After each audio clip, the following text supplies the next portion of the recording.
Welcome, everybody, to another episode of Your Spiritual Journey. This is Dr. Bob, and this is the space and the place where we talk about things important to your soul. And today is absolutely no exception. Our guest is Gina Cavalier. She's an author, filmmaker, public speaker, mental health advocate, and the program director at Sedona Mago Center. She's dedicated to healing, connection, and the restoration of meaning in modern life. Her work bridges mindfulness, embodied wellness, mental health advocacy, and community building, with a particular focus on supporting those experiencing suicidal ideation and also emotional suffering. Across all her work, writing, speaking, wellness leadership, and innovation, Gina is guided by a singular intention: love. Love is action, and love is a bridge. And with that, I'm going to turn the mic over to Gina so that we can hear about her spiritual journey from childhood until now, and then I'll ask her some questions. Gina, the mic's all yours. Thank you so much, Dr. Bob, and welcome everybody. And just know anybody in this space, we're collective here to help each other. So I'm sending you a big hug and a bunch of love as well. And thank you for your time, for listening and caring. And I had like a lot of these people, just like a diamond has to be, roughed up to get to that special spot. I really had to go through a big, long, arduous journey to get to the place where I was mentally stable, where I fell in love with myself, where I could build the life that I desire and who I wanted to be and who I wanted to be around, and how I could really awaken to my true consciousness and what is all available to me. But it did take a lot of fortitude, and the word that's coming really strongly for me right now is fortitude. And it's just like that constant charge up a mountain, and you have to decide what tools you're taking with you up the mountain. Are you going to drag a bunch of big rocks with you, or are you going to take an axe? And so at some point I decided that I was going to leave all those heavy rocks behind, and I was going to really figure out a way that I could get to that top of the mountain, and so I could live my best life possible. And then once I kind of got there, I decided I really want to share this with people, because I know that real lived experience can really help someone else when they're stuck, and to hear what has happened and how they overcame it. And also, I struggled with suicidal ideation for almost 30 years. And I wish somebody had told me early on that this was not something that I had to carry my whole life, that actually can be healed. And that's not anything I had ever heard before. And in the back of my mind, I felt it was a part of me that was never going to go away. Like it wasn't going to change my eye color or my height. It was something that was unchangeable. And if somebody had told me like, no, you actually don't have to live like that, I think I would have earlier said, oh, great, because I wanted to go down that road instead. So that was really, in the beginning, my simple mission was just to tell people, every story is different, but in my case, I know it's been healed. And I want to share that it's a possibility, just opening that up. And that opened up so many different avenues for me in the books and all the other stuff. Yeah. So going back to your childhood, where were you raised? I was raised in Scottsdale, Arizona, born in Los Angeles, and just two wild kids, parents who had other kids, and in the 70s. And, I didn't feel that I belonged anywhere. I didn't feel safe. I didn't, I felt disconnected. I didn't feel loved. I was kind of neglected when I was a kid. And, they've done lots of research on neglected kids, and what they develop later in life as an adult if they haven't been picked up or coddled or cared for. And I definitely felt that I was always looking and searching for a family. And before I recognized my own worth and my own self-love, that seeking kind of led me into the wrong kind of partnerships, and that were get maybe abusive and things like that. So the cycle continued. And I truly believe that a child who is not healed and not well, and if they don't fix that, they grow up to unhealed adults, but the only difference is adults can now take charge and make decisions for themselves. And that's what I decided to do for myself. Yeah. So this sounds like both parents had children before they got together. Yeah, many marriages. They were kind of wild child. My dad was a pit boss of Caesar's Palace. My mom was a dancer. Just very, big hair into the suits and clothing. And, children of those days were just kind of like left to just kind of go on their own and stuff. But it's a big, scary world, especially as a child, and at any children now. So I felt very unsafe. It was abusive. My father and mother were alcoholics. There was a lot of abuse from violent acts as a child. And then I would be left alone, like I said, sometimes a week alone in the house by myself at a very young age. So I really felt unsafe. Yeah. And that safety, the neighbors would find me knocking at the door asking if I could have dinner with them, because I didn't have anything to eat. I didn't know where my parents were. But I recognized that in my healing, that I was sort of in search of the family that I felt I didn't get. Yeah. And so I moved out really young. I moved out at 14, and I never lived with my parents again. And I just started working and taking care of myself.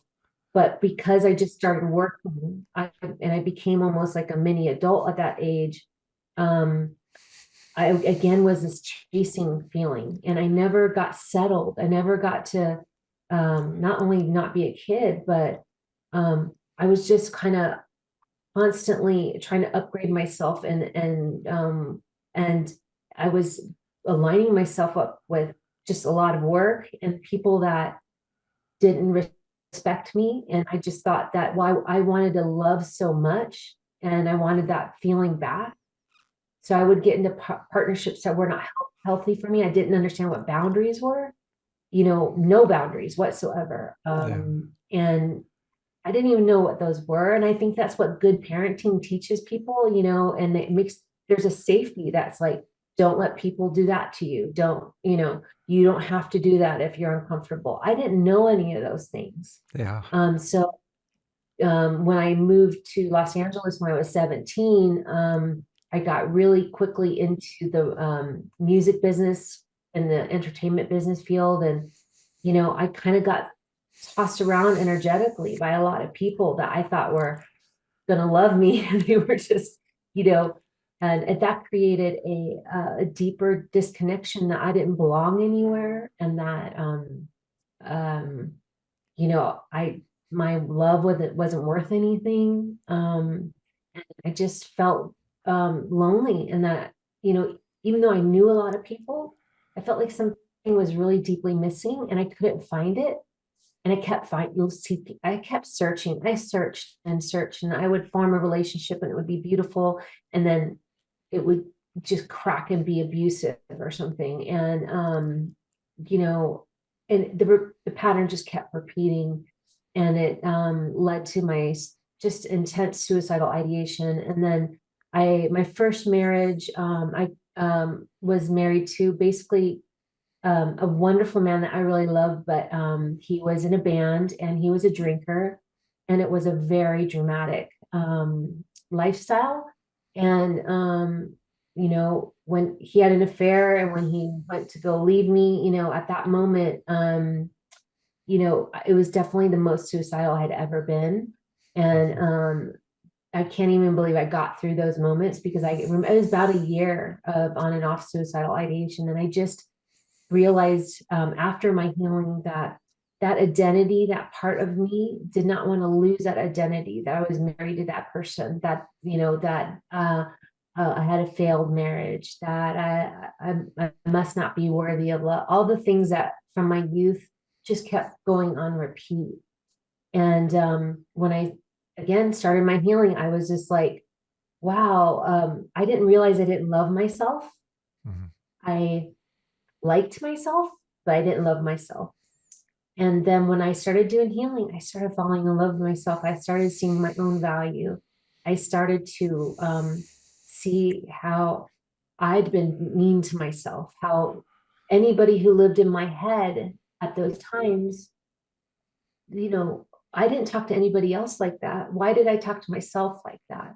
And I get a little teary. I think about it now, because I was like really cruel to myself. And I think that's what a lot of people do.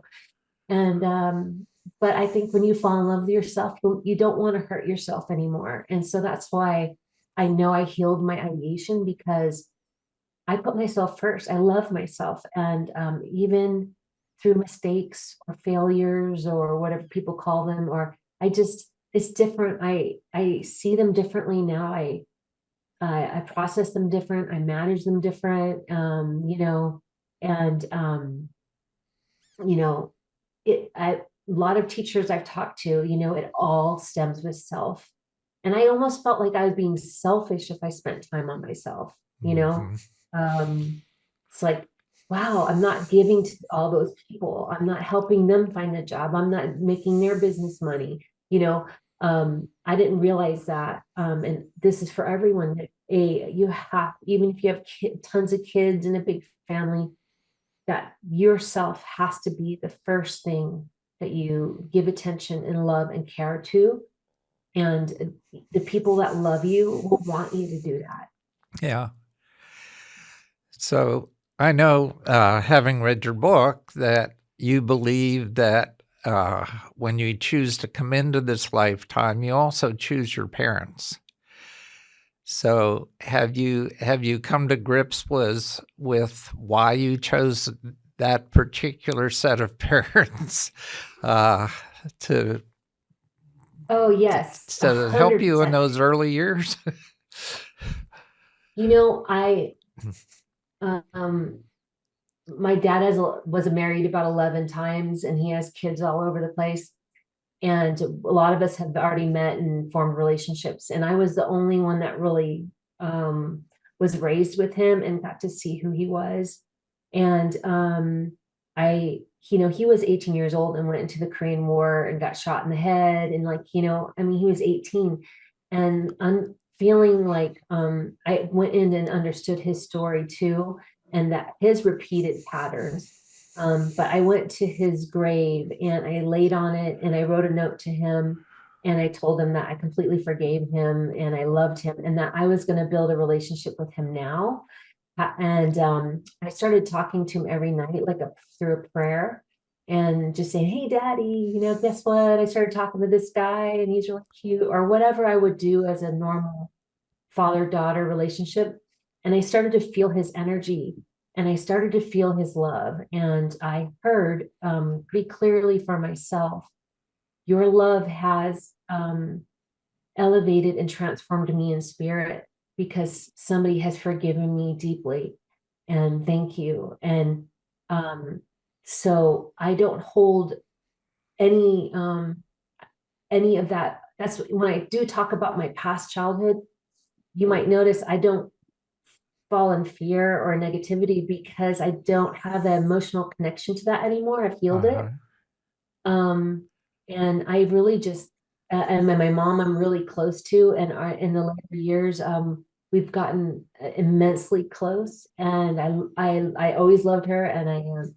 So, yes, I'm super glad I picked these parents. I think now I understand they were extremely colorful, and I got to go on a wild ride, and I got to see how strong I really, really am. And once you see your own strength, nobody can take that away from you. Nothing in a day that takes you down, nothing somebody says that hurts your feelings. You when you know your inner strength. And that's why that word fortitude keeps coming up to me today. It's like, gosh, like I got extremely strong, and I'm grateful for that experience. Yeah. Yeah. Yeah, I get it. So there's well, let's go back to your father's grave.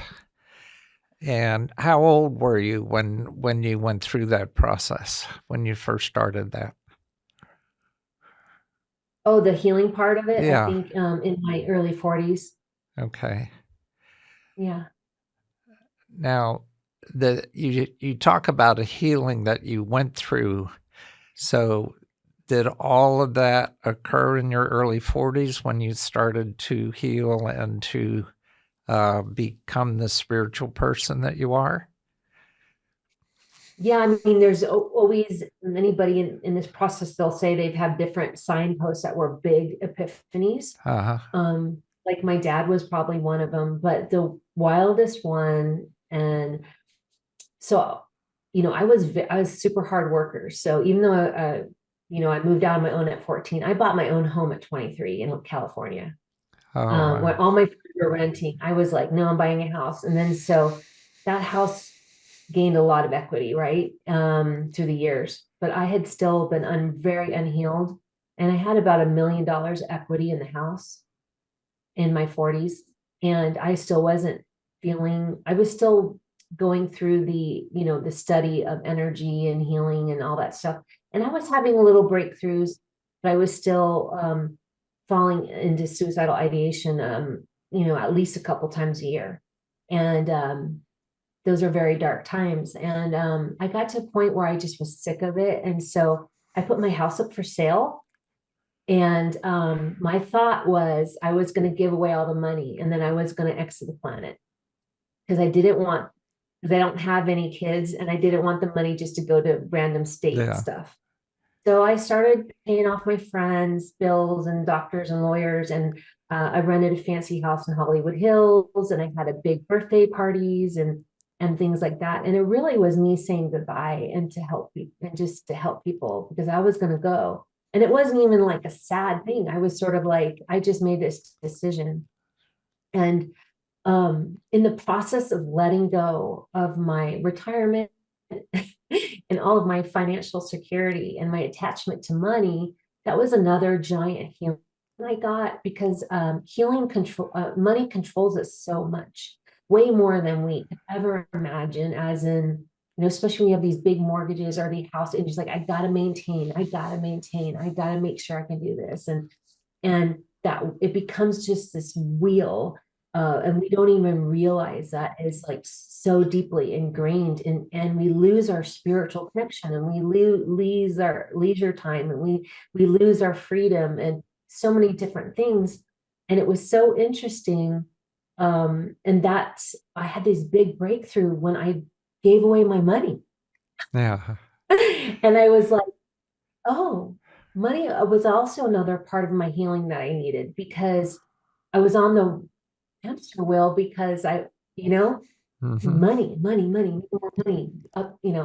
And so when I basically told money, yeah, I love you and need you and want you at times, but in reality, you don't run my life. Whoa, did I have a different shift? It's like I fell into myself very deeply, and became the person that Gina, I became me. It took like a layer, an identity off that. It was like, it made me even stronger, because money couldn't control me anymore. Money couldn't make me go to a job I didn't want. Money couldn't, and there was this power that came in this, and I was already working on the self-love, and the combination of the two just made me have a giant like spiritual awakening and clarity. And I did wind up pretty penniless, absolutely penniless. I had to start over. I had no retirement, no nothing. But I got book deals and talking about things that I was passionate about, and living, able to surround myself around people that had shared intellect, desires, and amazing conversations. And my life just changed. It was pretty interesting. Yeah. Yeah. In your book, you talk about money as energy. And well, of course, everything is energy, but what is the specific energy of money that makes it so different? What it's attached to, because even if when I talk in spirit wants us to be as, they don't care if we're billionaires or millionaires or rich or not rich, or, they understand we need it. But it's sort of, it's, if that's something, the life that you want to curate is a more comfortable life, that's fine.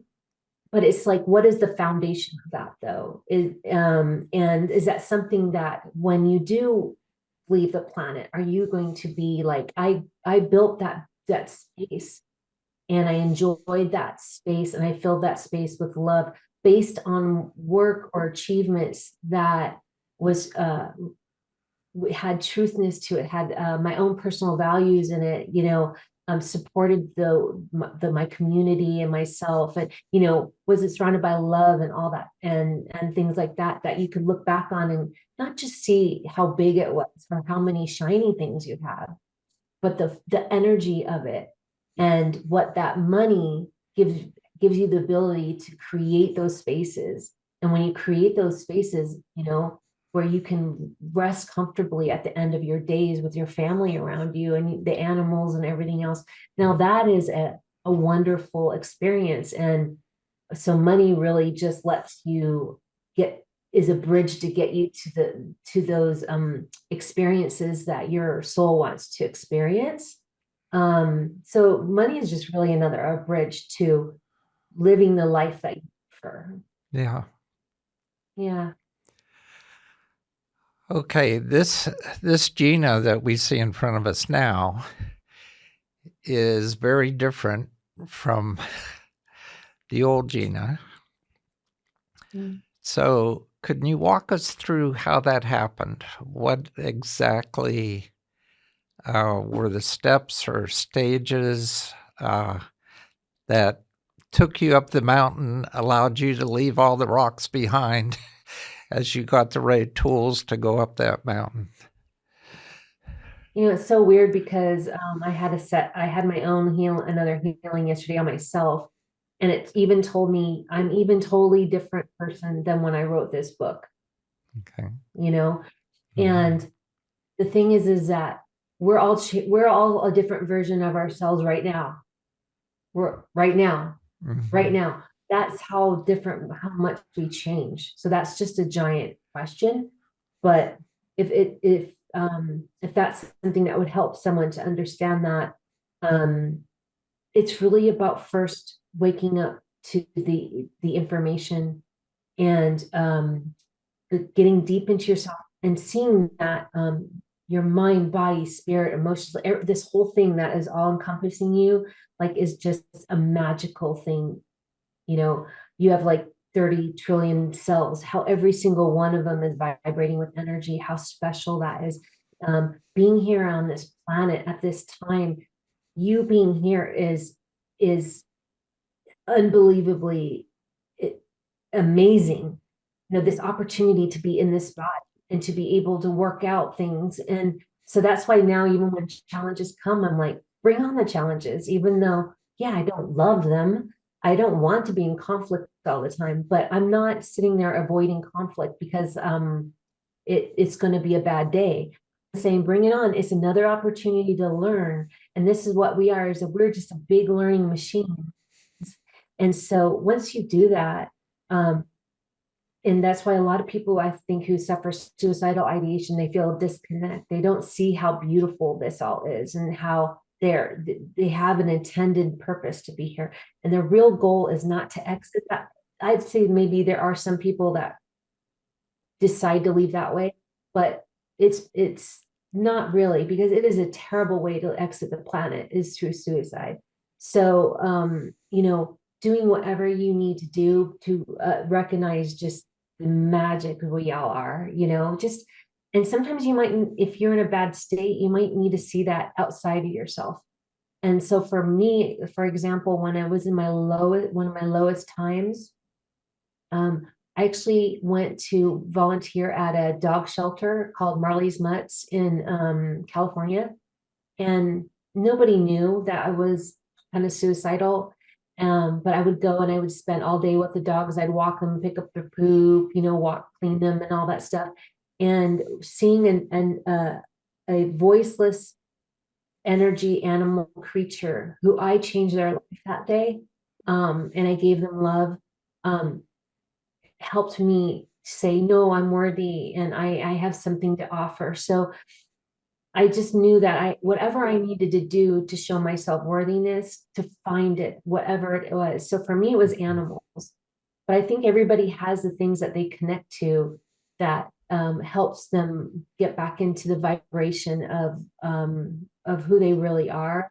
And for me, that was one of the tools I also did use, was volunteering with animals. It would pop me out of my own separateness and make me feel a part of something, because they're so loving and kind and immediately grateful that, so it's sort of like you just have to curate your own tools that resonate with you, that show you how worthy you are in the world. And for me, it was animals. Yeah. Yeah. So let's take a look at this book. Now, this isn't your first book, so maybe talk about your first book and how that came about before we get into this one. Okay. So I have it here. I don't know if you can see it. Surviving Suicidal Ideation, and I co-authored it with a Dr. Amelia Kelley. And when I had my own podcast, she was on my podcast, and I woke up one day and I just kept getting her name in my head, and I just literally wrote her an email and said, would you like to write a book with me about healing suicidal thoughts? And she said yes. And she is brilliant. She's a TEDx talker and a very dedicated, and has written several books for a lot of big publishers. And we went on this co-journey together. I sent out a pitch to a bunch of publishers. I got 3 offers. So we actually chose a nonprofit because they were going to make the book really affordable for people. And it's the Swedenborg Foundation in Philadelphia. And it was a really great experience. It was, I really knew in my first book, because I don't have any clinical education, I thought, I don't want this just to be, some girl, with the lived experience. And I thought, I need someone with medical know-how to come in and support what I'm talking about. Yeah. And I think it was a brilliant move on my part because it really did cement it, and it became a workbook for people who don't want to tell anybody. And I'm not even kidding. I have a nurse that I'm working with right now, and she's a surgeon nurse, not, she's a real in the hospital during surgeries with doctors, and she suffers from suicidal ideation, and she's absolutely fearful of losing her job and not be able to be in the healthcare industry but she has it. She didn't know what to do. She found this book, and because it's like a workbook where you really can work different steps and learn the different stages of what kind of ideation you might be in, and then the different stages of healing. She said it changed her life, and it gave her the courage to share with her therapist what was going on. And she would have never done it without that book. And now she has my second book, and now she's going a little bit deeper, and I'm actually doing some teaching with her. So that's just an example of how and why we put out these books, and to support other people, especially if they don't feel like they can talk to anybody about it. Yeah. So this particular book has a couple voices. There's the I voice and there's the we voice. So talk me through the we piece that joined with the I piece to kind of co-author this. At least that's the way I viewed it. Yeah. So in my so we all have different themes and gifts in our soul blueprint about what we come in with. And sort of like they're like little signposts to kind of like help push us into the right direction of where we're supposed to go, so that we don't get lost in the maze. And I show how you do that in the book. And one of the things that I discovered is I'm a cipher, which is I'm supposed to bring in a lot of information and share it with the world. And so it's a form of channeling for me, but they don't embody my body or anything like that. But I do connect when I'm writing to a collective of light energy, I guess. And it does flow through me. And a lot of times I'll, like this whole book, not a second of it we had AI on it. You know what I mean? It literally, I wrote this book in 7 weeks, 10,000 words a week. So, and it was pretty much, some of it was me, but most of it was channeled out. It just told me what needed to happen and when it needed to happen. And I just kind of let it flow. And even there's a earth angel in the book who, she's the one who named the book Planet Walking, and she didn't name it Planet Walking, but her name's Sue Ellen. And she would, every time she gets incarnated into the world, she finds herself committing suicide because she's too empathic and sensitive to the world around her, and she is hard to live.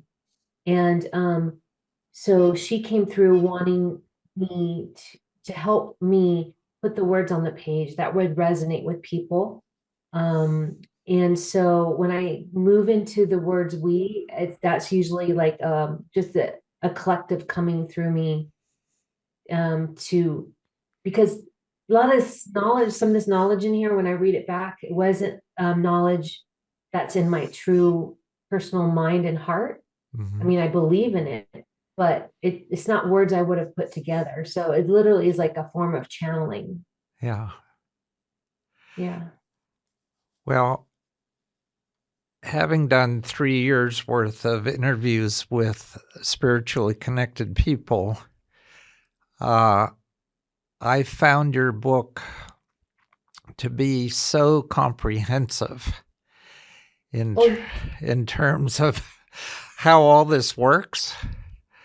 And, you know, I would recommend it to people as a good summary of how everything works. You know, that's exactly why I wrote it. Well, I've worked with someone who channeled a collective that's led by Einstein, and her name is Barbara With. But this Einstein collective pretty much explains the world as you have.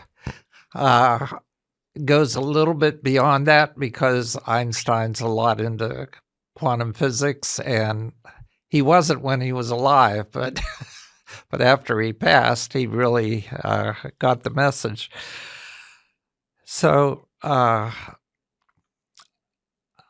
love your book as looking at different concepts and the amount of detail then that you go into the concepts. For instance, chakras.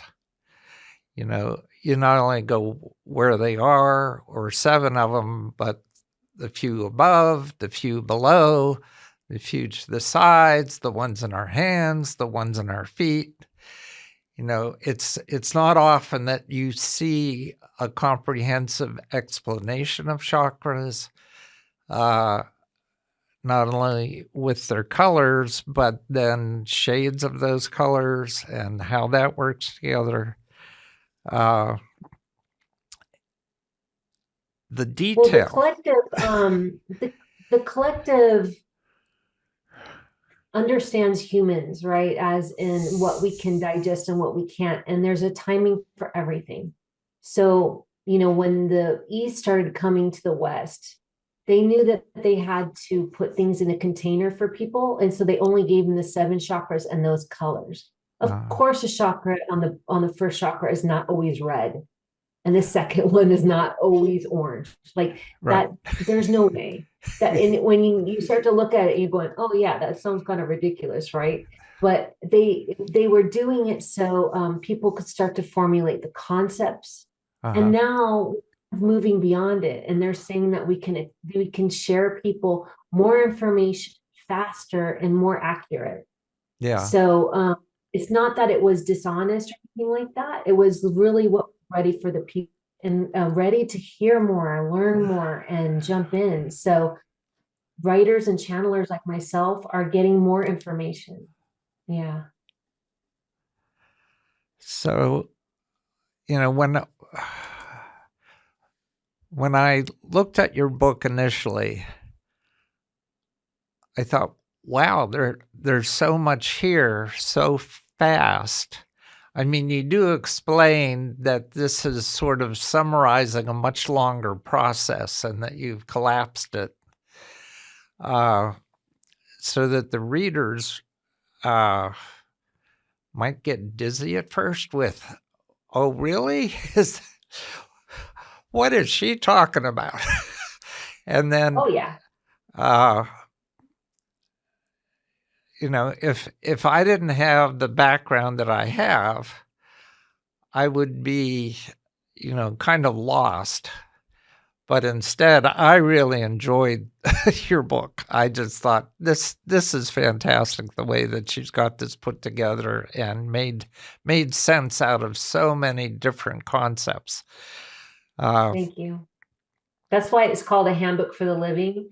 And it's not really meant to be a linear thing in a way, because it's when you're living, you don't know what you're ready for. It's like you might want to explore this one side, but you're not ready to hear the other side. So that's why sometimes there is foundational stuff, but sometimes you're just supposed to just flip through and see what you're guided to. Yeah. Well, and you are careful. You constantly go back to be easy on yourself, take it slow. If it resonates with you, fine. If it doesn't, just skip over it and ignore that piece and go on to the next one. And I think that's really good advice. There's, I don't know. I have some books I bought like 20, 30 years ago, and I still keep them. I have them on my bookshelf. And I remember when I first got looking at all, spiritual books. And I remember being like, okay, I can read the first 15 pages. The rest, I was like, what? I don't even in my brain. And now I'm able to go those, but I kept those books knowing that at some point I would be able to digest those more. Yeah. So I do think it's a good practice. So just out of curiosity, what are a couple of your favorites out of those books? The Atlas, Mind, Body, and Spirit by Paul Gauguin. It's out of print right now. So I've had to seek those out. Just so you know, there's a guy in Sedona named Steve Ross, and he has the world's largest spiritual library. And if you reach out to me, I can get you in touch with him. But he has like Edgar Casey and everything like that. So if you do make it to Sedona and want to go there, let me know. The other book I really love is The Whole Earth Field Guide. And that's like an oldie but a goodie. And then I think those are my 2 favorites. Okay. I always like to ask that question because you mentioned 2 books I haven't heard of, and I've gone through a lot of spiritual books, so it's always good to add to that list. And I do love Emanuel Swedenborg stuff. I mean, so I channeled Yeah. him through the first book because, and they were my publisher, but Uh-huh. I didn't realize until after I was writing the book and I signed a contract with them and I started channeling him. He Uh-huh. told me that I was his researcher in life in the 1600s, and that when he died, I spent a couple years trying to finish his work, but I myself got sick. And so that's why I have a really deep connection with Swedenborg, and he does still channel through me sometimes. Yeah. And he's Speaking got a of lot of spiritual. speaking of channeling people, you mentioned that you hooked up with Bashar, and and I did have a reading with him, and right after I sold my house. okay. And he provided you with 5 spiritual laws. Yes. And prior to that, in your book, you mentioned spiritual law number 1, everything changes. And then from Bashar, you got 5 spiritual laws that ended up with number 5, everything is constantly changing except these laws. Yeah. Which I Isn't that had to funny? chuckle at when I when I read that. Uh, so what was it that made you want to connect with Bashar, or did he just decide to connect with you? Well, I had a friend that saw him in Los Angeles, and that's the thing about when you're going on these uh, your spiritual journeys, and it's so unique because you just kind of something will just tell you, something will just prick your ears or prick your stomach, or it just say, oh, you got to find out more about that person or individual thing. Yeah. And then I mean, and then I just went down a rabbit hole with some of his teaching, and I booked a reading for him. And I was getting ready to do healings on other people, and I remember I said, I'm kind of afraid to hurt someone, as in like, Uh-huh. how about if I don't do a good job? Or how about if I break their spirituality? Or, I mean, that sounds ridiculous, right? But how about if I put in some energy in there that's not good? Or how about if I don't know what I'm really doing? And he said, the fact that you're asking this question means it will never happen. And I thought that was really great, because he's like, the people that don't care, they don't ask those questions. Yeah. The fact that you care and you really want to make sure you're professional, and that and that you care about your clients, and that you want to give them the best outcome, and you do the practices and things like that, then you'll never have a problem. And it gave me, at that time, that's what I needed to hear, and that started my whole healing practice. I just needed permission from someone outside of myself to say, you're going to be fine at this. And we all need that from time to time. And Yeah. would if I could have a line of teachers and mentors up, if I put them all up. And sometimes it could be just a YouTube personality that I just really resonate with. And I consider them my mentor. I've never met them, but it's the messages and the people that resonate with you at that time. Let that flow over you. And at the moment when you're like, this isn't resonating anymore, it's okay to move on to the next one, because that is what we're supposed to do. And then you'll find a new thing that speaks to you, and a new thing that speaks to you. And that's, and if someone ever gets like, I've had teachers get mad that I've moved on from them. Mm-hmm. And that's not my energy. That's not my problem. I did receive good information from them at the time. But for me, like, it was time for me to leave, and it wasn't anything disrespectful.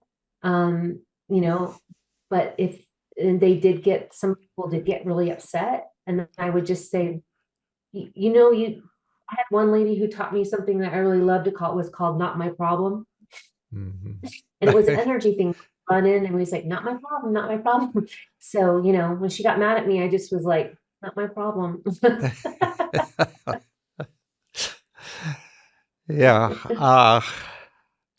But, doing everything with as much grace and honor and truth and integrity is really important to me, but you have to do that to yourself first. If it's not speaking to you anymore, don't do it, Yeah. because what happens is that creates anxiety and frustration, and that leads to everything else in your life. And those are the boundaries that I'm talking about. So there is a thing called spiritual hygiene. And, you know, hundreds of years ago, this was our number one thing we did every day, whether it was praying or we grounded with the land, we cared about, how even like say if we ate animals, how we did it and that we did it honorably, we had little communities and it was much different. And we put spirit and we understood the land and the spirit of all the land around us. And so we felt much more connected. And over these years, we've gotten farther and farther and farther away that now spirituality or energy, and then it became woo woo for a while and it became bad to talk about. And then it got locked into religion and, it's just been moving around and people are suffering and they're suffering because they don't have a practice. And I've even worked with people that are almost quote unquote atheists that don't even want to talk about light or God or anything. And I'm like, fine, let's just say we're talking about energy. And they're like, I like that. And, that's all they want to do and handle. And that is fine. That's where they are. But just understanding that we are these like energetic beings and we do affect everything in us and everything around us is really important, I think. And that spiritual hygiene and cleaning that up and making sure you get into water, connect with the nature and clean yourself up so you don't spread it around is important. Yeah. So at what point in your growth, your spiritual growth, did you say, okay, I'm ready to be a healer? When I knew that I loved myself and that I wanted to share that message, and I did talk to a few people. One of Bashar was one of them. It's really weird. I tell people all the time because at first I was like, I just want this for myself. Like I just healed myself. I just want to go and like be happy and healed. And there's something almost like a responsibility that comes over you and it says, no, no, no, you got to share this. No, no, no, this is not just for you. Yeah. And then you kind of have a little internal embattlement. You're like, what do you mean? It is for me. I mean, it is for me. It's mine. I'm going to just do my own thing now. And it's more like, and I'm not saying it's for everybody, but I think for a lot of people that get deeply into the work, that's why you see so many people coming out with books.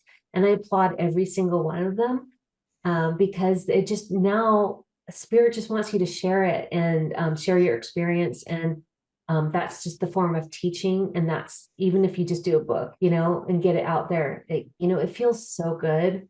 And it's just something that turns on. And I explain to other people is sort of what I believe the process sort of is you do self-healing and then you help others. And then the next phase is to help beyond others, which is to me, the planet. Or then, because now I'm getting into sustainability and I developed a plastic bottle that will replace plastic bottles and save trillions of landfill, and I was never really into sustainability at this level. And I just got the downloaded images of, creating refillable like laundry jugs and stuff like that. And then the whole container system, I have a patent pending on it now. And that was not anything I ever thought would happen. But I really feel like that's the natural procession of doing energetic work or spiritual work. It's like, love yourself, help others, help the planet. That's what I'm finding. Yeah. Yeah. Yeah. Well. And before I started doing sustainability work, I was like, I can't believe I called my book Planet Walking. I wasn't even really thinking about the planet as much. Yeah. Yeah. But spirit knew before I did. So I want to get into a couple more specific things that your book deals with. One is the whole concept of twin flames and the difference between a twin flame and a soul mate or a soul partner. Because some people get those confused because aren't they the same? Well, not really, as you say in your book. Yes. So we have a soul family that we travel around with, and then and those primary people we will almost, if they're going to be incarnated at the same time as us, we're going to run into them. I mean, it's like magnets. We're just going to run into them. We either have karma or something we need to learn with them, and they're soulmates. Sometimes they're here to help. Sometimes they're here to help us grow. Sometimes they come in for emergency. Sometimes they're supposed to help us get a job. I mean, it's so many different, you can have a boss that's your soulmate, you know? So soulmates you're just going to have many of them in your lifetime. And a twin flame is really different. And you usually only have one, maybe two in your lifetime. And they are in your soul family. So they're literally solidified in your soul family. You have traveled with them eons and eons and eons and eons, and there's just this deep love from the soul level, like not even from the cellular level. Like you are almost identical in the energy, and you truly understand each other in all areas. And everybody, it's so rare when you've ever felt this way, when you meet someone and they just get you 100%, and it blows your mind. And it doesn't have to be love relationship, although it typically does find out to be that way, because you just sort of can't help but merge, and like you are just love. But it's different, and because the energy is so intense, it almost never turns out to be a relationship that stays together in this lifetime. It's almost like two planets coming together and sharing energy. I mean, could you imagine like Mars and Saturn coming together, like, and getting close to each other? It would just start to magnetize away, because it literally is that intense energy. It is on like 200%, and it's almost like you fry yourself out. And so what happens is it starts to pull away, and because it's almost unmanageable and livable, it's so intense. And it's also so beautiful, but it's very hard to maintain a twin flame relationship unless both people can recognize that they're in a twin flame relationship and say, oh, I have to do whatever it takes to help that magnetized energy calm down. And I want this, and make a concert effort of it. But usually they can't even get there, because it really is like climbing a mountain with some boulder. It is hard work. Yeah. Yeah. So you've had a couple of these twin flame relationships in your life. One. Just one. Okay. Yeah. It only lasted 3 months. But it was like that. And that's why I can speak about it, because it was like every cell of my body and the person's body, like we knew each other instantly. Like as soon as we saw each other's eyes, across wherever we met, it was like, and it was just so hard we were like magnets, and we hated being apart from each other.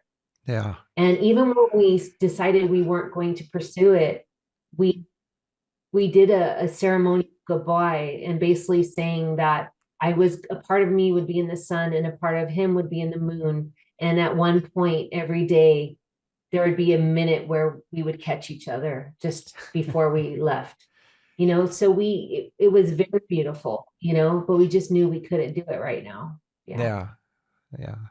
Okay. And when you love somebody enough to write a love letter to goodbye in person, that's pretty deep. And then it's like, but why can't you be together? It's just, it was too intense. There's just no way. Yeah. So your soul's blueprint, you spend some time on this blueprint in your book and explaining what that's about. Can you give us a little bit? on your soul's blueprint? So from what I understand, we go through, we have a source of light in us. That's our soul. It's actually behind our solar plexus. It's probably about the size of a dime. That what is the actual like light behind our solar plexus. And our soul's journey has evolved, right? We can be many different things. We can be something in the ocean. We can be animals. We can be plants. We could be rocks, whatever has a consciousness. And we keep evolving. Once we get to the human portion, which is an absolute goal, and that's why when I try to talk to people who are suicidal, it's like, you've been through a giant journey. Don't stop here. Getting to the human is the part of where you can really work out a lot of things. So before we incarnate here, it literally is like pull it out. We work on it for years. We bring in a few past lives, memories, that we have to work on this lifetime. And so healing my suicidal ideation was my number one goal in this life.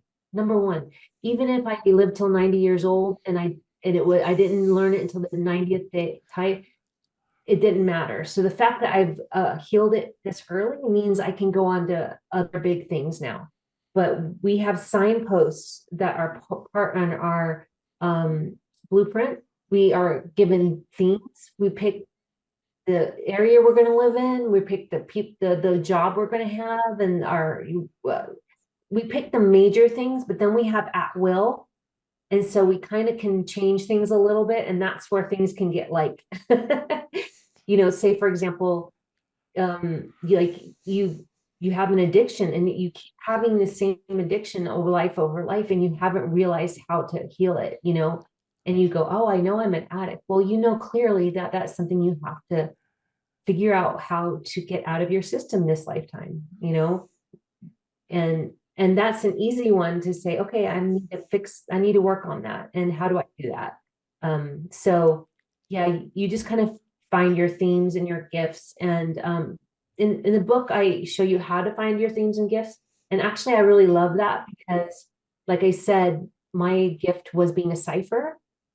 And when I was going through all my healing journey, I was getting confused with, am I supposed to be a shaman? Am I supposed to be a channeler? Am I supposed to do this? Am I supposed to be a hands-on healer? Am I supposed to go to massage therapy? Like, I kind of got lost. Yeah. Because there were so many different avenues I could take.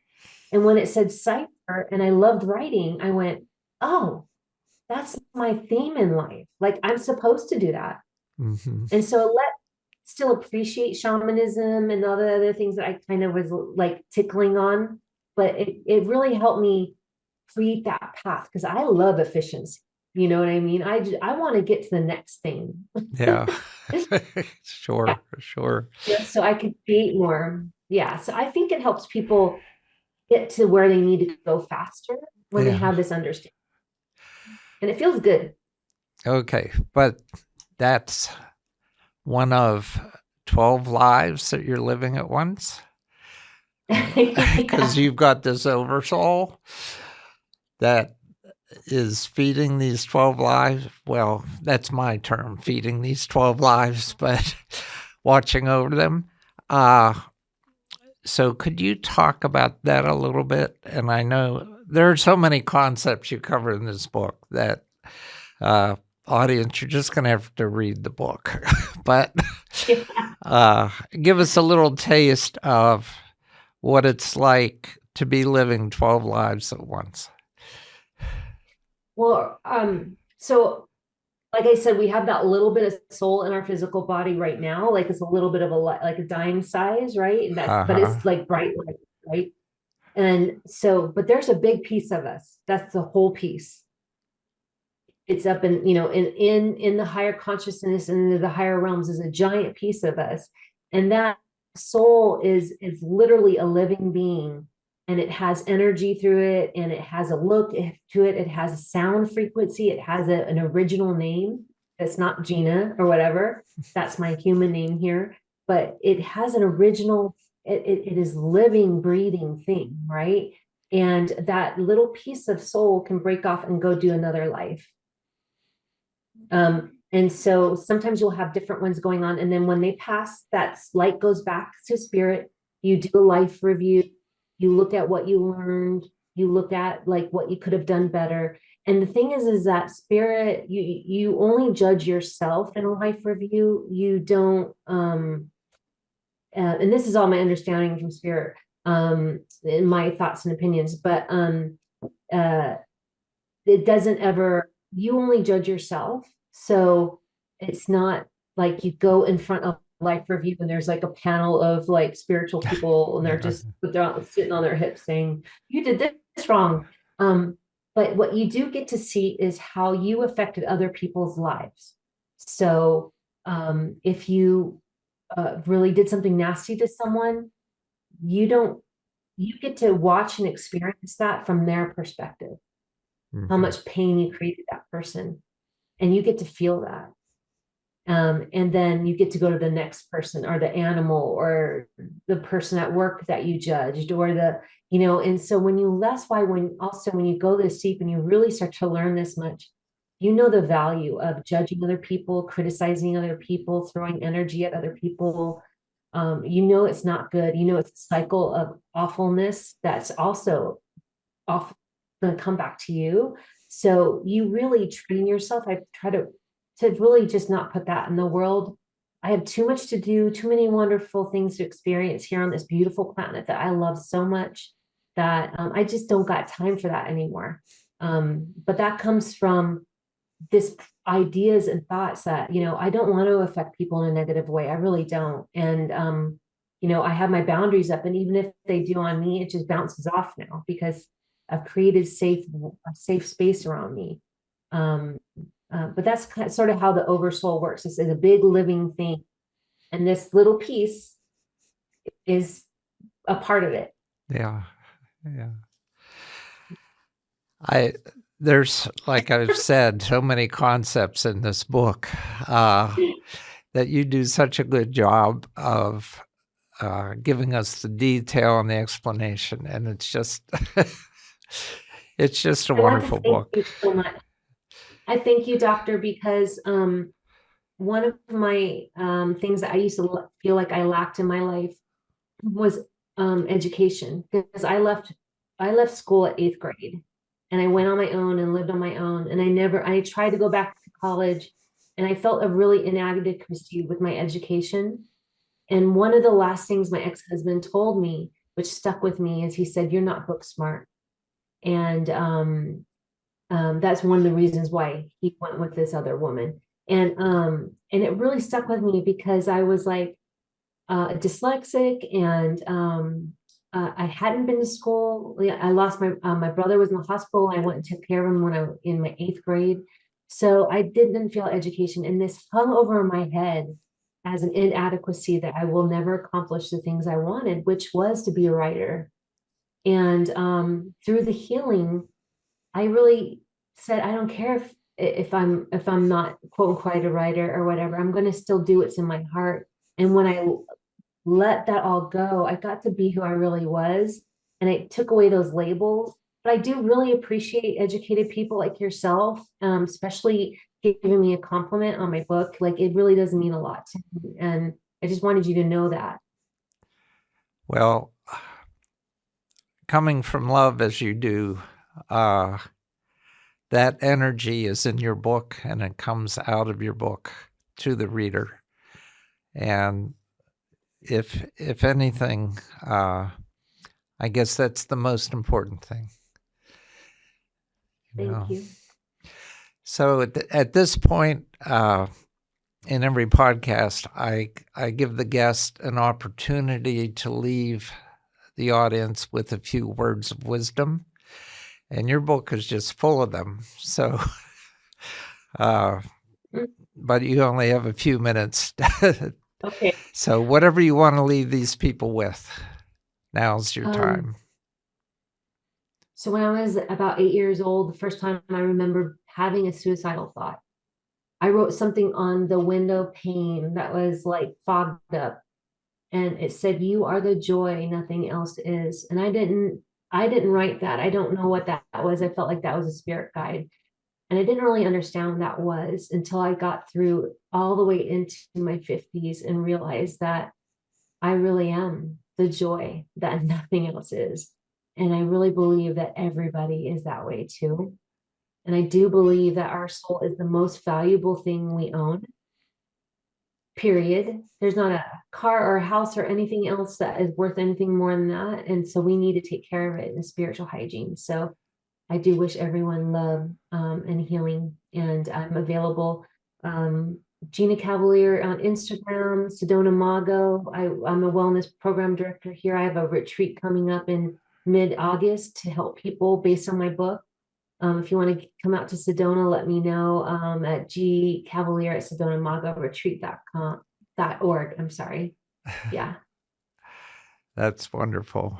And I'll have connections to some of those things on my website, yourspiritualjourneypodcast.com, so they can check those out too. So thank you so much for sharing your joy with us. Thank you so much for your time. It's great. And so, audience, as always, take what resonates with you and incorporate it into your life. Put the rest on a shelf until you're ready to deal with it. And until next time, this has been your spiritual journey.